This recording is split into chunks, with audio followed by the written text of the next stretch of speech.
विद्यार्थी मित्रांनो, सह्याद्री ट्युटोरियल्स मध्ये तुमचं स्वागत आहे. सीईटीचा रिझल्ट तर लागलेला आहे.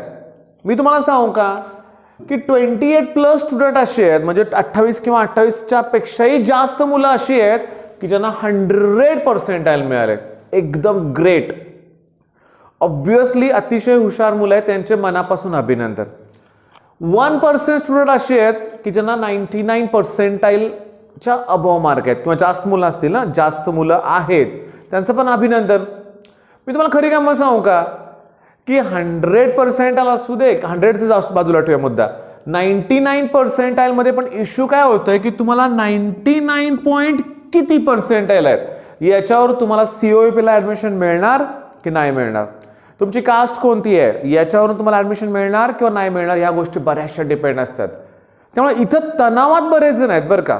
आता ज्यांना 98 पेक्षा कमी, 99 पेक्षा कमी पर्सेंटाईल आहे ना, यांची गोष्टच वेगळी आहे. मग अगदी 96, 95, 94% मिळाले तरी इथं पालक सॅटिस्फाईड नाही आहे बऱ्याच ठिकाणी. पण बऱ्याच ठिकाणी थोडीशी वेगळी परिस्थिती आहे. मी गेले 2 दिवस त्याचा अनुभव घेतोय. मला पालक भेटायला येत आहेत, दूरवरून विद्यार्थी भेटायला येत आहेत. आज मी कोल्हापूरमध्ये बऱ्याच जणांना भेटणार आहे. मी एक परिस्थिती मला अशी जाणवली की मुलांपेक्षा पालकांनी खूप टेन्शन घेतलंय. कोणत्या गोष्टीचं माहिती आहे का, की माझा मुलगा एवढा ब्रिलियंट आहे, तो एवढा हुशार आहे, मग त्याला एवढे पर्सेंटाईल कमी कसे येऊ शकतात, असा बऱ्याच पालकांचा प्रश्न आहे.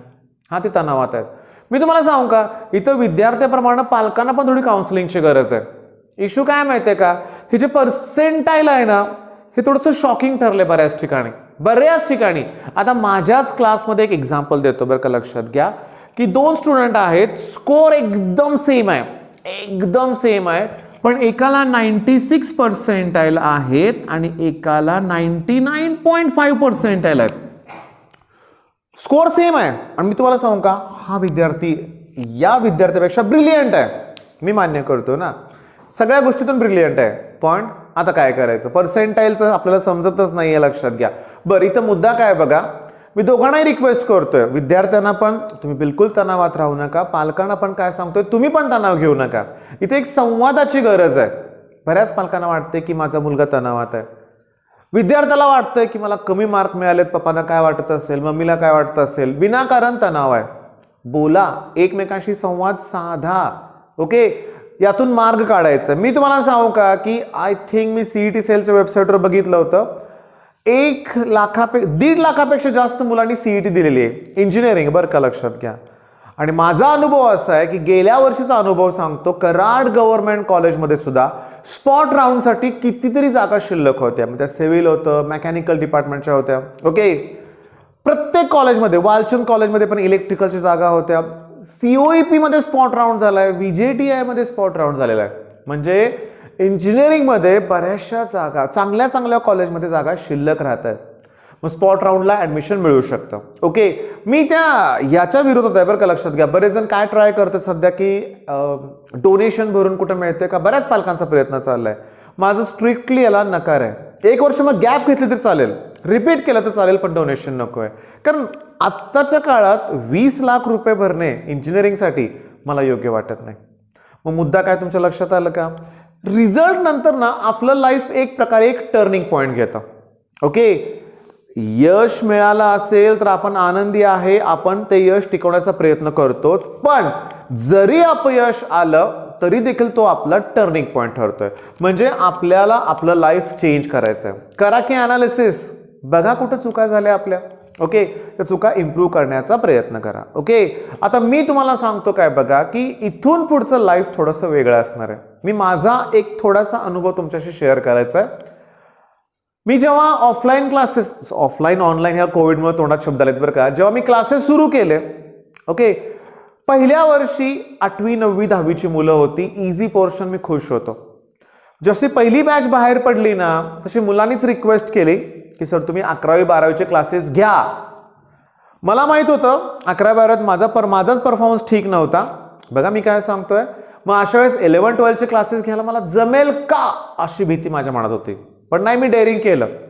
लकीली पहिलीच बॅच अशी होती की 13 मुलं माझ्याकडे होती. तिन्ही 13च्या 13 ब्रिलियंट मुलं होती. त्यांना शिकवण्यापेक्षा त्यांच्याकडून मी शिकलो. मग गंमत सांगू का, रोज रात्री झोपताना मला प्रश्न पडायचा की आता उद्या त्यांना काय शिकवायचं. अगदी पहिल्या दिवशीचा अनुभव मी तुम्हाला सांगतो. बघा, तुम्हाला असं वाटेल मी हे काय सांगतोय, पण तुमच्या दृष्टिकोनातून हे महत्वाचं आहे. मी आदल्या रात्री तयारी केली. ओके, मॅथ्सचा एक टॉपिक घेतला आणि मी ठरवलं की उद्या 1.5 तास हे शिकवायचं मुलांना. सुरुवात केली, पटापटा मुलं म्हणली सर येते, नेक्स्ट प्रॉब्लेम घ्या. ही पण आमची कन्सेप्ट क्लिअर आहे. 10 मिनिटातच ते क्लिअर झालं बघा. आणि नंतर असं व्हायला लागलं की रोज मला अभ्यास करावा लागला. हा, मी ते टाळू शकलो असतो, कारण 10वी पर्यंतच माझ्याकडे 500+ स्टुडंट होते, म्हणजे 5वी पासून 10वीचे. यात जर मी समाधान मांडलं असतं तर आज मी तुमच्यापर्यंत पोहोचू शकलो नसतो. ओके, 11-12 मी ते घेऊन दाखवलं. मी ते फिजिक्स, केमिस्ट्री, मॅथ्स सगळं शिकलो आणि मला तुम्हाला बघताय चॅनलवर की सगळे सब्जेक्ट मी परफेक्ट शिकवतोय, अगदी व्यवस्थित जमलं मला. म्हणजे अवघड काही नाही आहे हे मला तुम्हाला सांगायचं आहे. आतापर्यंत अपयश आलंय तुम्हाला, काही लोकांना, सगळ्यांना नाही आहे, काही हरकत नाही. जे काय आता घ्याल तुम्ही, इंजिनिअरिंगला घ्याल, फार्मसीला घ्याल, BSc ॲग्रीला घ्याल, लॉला घ्याल, तिथे तुम्हाला टॉप करायचं आहे. आता मी तुम्हाला आणखीन सांगतो.